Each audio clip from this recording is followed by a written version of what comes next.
Hi friends, ಎಲ್ರಿಗೂ ಹೊಸ ವಿಡಿಯೋಗೆ ಸ್ವಾಗತ. ನಿನ್ನೆಯ match India versus south Africa 5th T20 match ಗೆದ್ದ ನಂತರ ನಮ್ಮ ಹಾರ್ದಿಕ್ ಪಾಂಡ್ಯ ಅವರು ಏನೆಲ್ಲ ಹೇಳಿದರು ಪ್ರೆಸ್ ಕಾನ್ಫರೆನ್ಸಲ್ಲಿ, ಅದನ್ನೆಲ್ಲ ನೋಡ್ಕೊಂಬರೋಣ. ಅದಕ್ಕಿಂತ ಮುಂಚೆ ನೀವು ನಮ್ಮ ಚಾನಲ್ಗೆ ಹೊಸಬರಾಗಿದ್ದರೆ ಈಗಲೇ ಸಬ್ಸ್ಕ್ರೈಬ್ ಮಾಡ್ಕೊಳ್ಳಿ.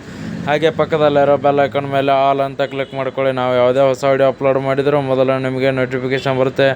ನಿನ್ನೆ ಮ್ಯಾಚ್ ಗೆದ್ದ ನಂತರ ಹಾರ್ದಿಕ್ ಪಾಂಡ್ಯ ಅವರು ಪ್ರೆಸ್ ಕಾನ್ಫರೆನ್ಸಲ್ಲಿ ನಾನು ಸ್ಟಾರ್ಟಿಂಗಲ್ಲೇ ಹೊಡೆದಾಡಬೇಕಂತ ಬಂದೆ. ಯಾಕಂದರೆ ಒಂದು ಮೊಮೆಂಟಲ್ಲಿ ನಮ್ಮ ಇಂಡಿಯಾ ಬ್ಯಾಟಿಂಗ್ ಹೋಗ್ತಾ ಇತ್ತು, ಬಟ್ ಸ್ಲೋ ಆಡಿದರೆ ಆ ಮೊಮೆಂಟಲ್ಲೇ ಕಳ್ಕೊಂಡ್ಬಿಡುತ್ತೆ ಅಂತ ಹೇಳಿ ಸ್ಟಾರ್ಟಿಂಗಿಂದನೇ ಹೊಡೆದಾಡೋಕ್ಕೆ ಸ್ಟಾರ್ಟ್ ಮಾಡಿದೆ. ಬಟ್ ಸ್ಟಾರ್ಟಿಂಗಲ್ಲಿ 3-4 ಬಾಲ್ ನನಗೆ ಈಸಿ ಆಯಿತು ಅಂತ ಹೇಳ್ಬೋದು ಹೊಡೆಯೋಕ್ಕೆ. ಅದೇ ಕಾನ್ಫಿಡೆನ್ಸಿಂದ ಆಡೋಕ್ಕೆ ಸ್ಟಾರ್ಟ್ ಮಾಡಿದೆ. ಹೀಗಾಗಿ ಅತಿ ಹೆಚ್ಚು ರನ್ ಕಲೆ ಹಾಕೋದ್ರಲ್ಲೂ ಕೂಡ ನಾನು ಯಶಸ್ವಿಯಾದೆ ಈ ಮ್ಯಾಚಲ್ಲಿ. ಹಾಗೆ ಕಡಿಮೆ ಬಾಲ್ ತೊಗೊಂಡು ಆಡಿದ ಹಾಗೆ ಎಲ್ಲರೂ ಕೂಡ ಬ್ಯಾಟಿಂಗ್ ಚೆನ್ನಾಗಿ ಮಾಡಿದರು ಅಂತ ಪ್ರೆಸ್ ಕಾನ್ಫರೆನ್ಸಲ್ಲಿ ಹೇಳಿದ್ದಾರೆ. ವಿಡಿಯೋ ಇಷ್ಟ ಆಗಿದ್ದರೆ ಲೈಕ್ ಮಾಡಿ, ಶೇರ್ ಮಾಡಿ, ಸಬ್ಸ್ಕ್ರೈಬ್ ಮಾಡ್ಕೊಳ್ಳಿ.